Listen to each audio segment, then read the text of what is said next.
ದೀಪ ಶ್ರೀಮಂತನ ಮನೆಯಲ್ಲಿ ಎಷ್ಟು ಬೆಳಕನ್ನು ಕೊಡುತ್ತೋ ಅಷ್ಟೇ ಬೆಳಕು ಬಡವನ ಮನೆಯಲ್ಲೂ ಕೊಡುತ್ತೆ.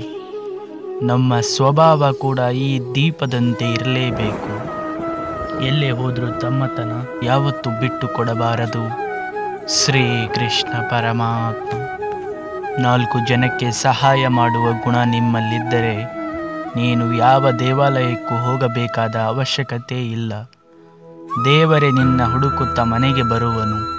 ಸಹಾಯ ಮಾಡಿದವರನ್ನೇ ದೂರ ಮಾಡಿದರೆ ಆ ದೇವರು ಸಹ ದೂರ ಹೋಗುತ್ತಾನೆ. ಯಾಕೆಂದರೆ ದೇವರು ಯಾರ ರೂಪದಲ್ಲಾದರೂ ಬರುವುದು ನಿಜ. ಶ್ರೀ ಕೃಷ್ಣ ಪರಮಾತ್ಮ. ಒಬ್ಬ ವ್ಯಕ್ತಿ ಏಕಾಂಗಿಯಾಗಿರಲು ಬಯಸುತ್ತಾನೆ ಅಂದರೆ ಅದು ಅವನ ಅಹಂಕಾರದಿಂದಲ್ಲ, ಅವನು ಎಲ್ಲ ಸಂಬಂಧಗಳ ನಂಬಿಕೆಯಿಂದಲೂ ಪೆಟ್ಟು ತಿಂದಿರುತ್ತಾನೆ. ಅದಕ್ಕೆ ಬದುಕಿನಲ್ಲಿ ನಿರೀಕ್ಷೆಗಳು ಸುಳ್ಳಾದಾಗ ಮನುಷ್ಯ ತಾನಾಗಿಯೇ ಬದಲಾಗುತ್ತಾನೆ. ಅದು ಅವನ ಗಟ್ಟಿತನವೂ ಅಲ್ಲ, ಅತಿಯಾದ ಅಹಂಕಾರವೂ ಅಲ್ಲ, ನೊಂದ ಮನಸ್ಸಿನ ನಿರ್ಧಾರ ಅಷ್ಟೇ. ಶ್ರೀ ಕೃಷ್ಣ ಪರಮಾತ್ಮ. 4 ದಿನ ದೂರ ಹೋಗಿ ನೋಡಿ, ಜನ ನಿಮ್ಮನ್ನು ಮರೆತು ಬಿಡ್ತಾರೆ. ಜೀವನವಿಡೀ ಮನುಷ್ಯ ತಾನು ಎಲ್ಲರಿಗಾಗಿ ಬೇಕಾದವರು ಅನ್ನೋ ಭ್ರಮೆಯಲ್ಲಿ ಇರುತ್ತಾನೆ.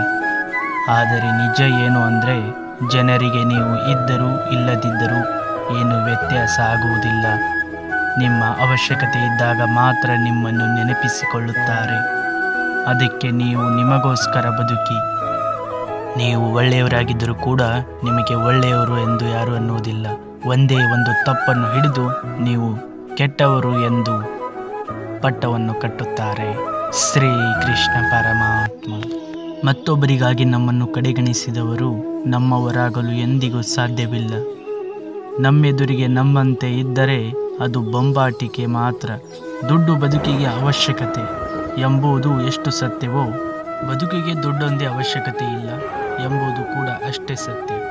ಈ ಜೀವನದಲ್ಲಿ ನಾನು ನನ್ನದು ಎನ್ನಲಾರದೆ ಎಲ್ಲರೂ ಸರಿ ಸಮಾನರಾಗಿ ಹೋಗಬೇಕು. ಶ್ರೀ ಕೃಷ್ಣ ಪರಮಾತ್ಮ. ನಿನ್ನವರು ಯಾರು ಎಂದು ತಿಳಿಯಲು ನಿನ್ನ ಕಷ್ಟಗಳು ಹೇಳು. ಯಾರು ನಿನ್ನ ಜೊತೆ ನಾನಿದ್ದೇನೆ ಎನ್ನುವರೋ ಅವರೇ ನಿನ್ನವರಾಗಿ ಉಳಿಯುತ್ತಾರೆ. ಊಟಕ್ಕಿಲ್ಲದ ಉಪ್ಪಿನಕಾಯಿ ಅಷ್ಟೇ. ದೇವರ ಮೂರ್ತಿಯ ಮುಂದೆ ನಿಂತು ಕಷ್ಟಗಳು ಬಾರದಂತೆ ಮಾಡು ದೇವರೇ ಎಂದಾಗ ಮೂರ್ತಿ ಮುಗುಳ್ನಗುತ್ತಾ ಹೇಳಿತು, ನಾನು ಉಳಿಯೇಟು ಪಡೆಯದಿದ್ದರೆ ನೀನು ಕೈ ಮುಗಿಯುತ್ತಿರಲಿಲ್ಲ ಎಂದು. ಶ್ರೀ ಕೃಷ್ಣ ಪರಮಾತ್ಮ.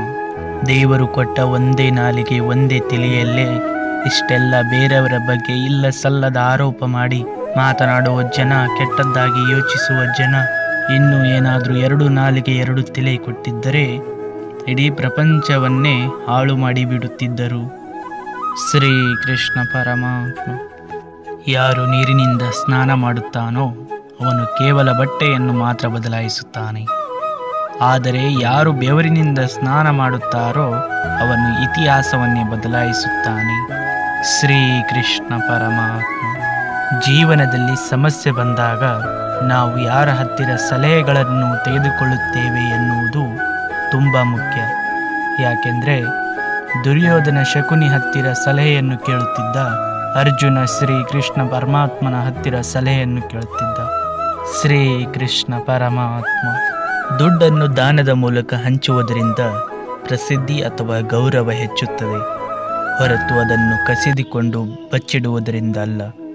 ಮಳೆಯ ಮುಖಾಂತರ ನೀರನ್ನು ಎಲ್ಲರಿಗೆ ಹಂಚುವ ಮೋಡವು ಎತ್ತರದ ಸ್ಥಾನವನ್ನು ಹೊಂದಿದ್ದರೆ ಅದನ್ನು ಗ್ರಹಿಸಿ ಹಿಡಿದುಕೊಳ್ಳುವ ಸಾಗರವು ಕೆಳಗಿನ ಸ್ಥಾನವನ್ನು ಪಡೆದಿದೆ. ಶ್ರೀ ಕೃಷ್ಣ ಪರಮಾತ್ಮ.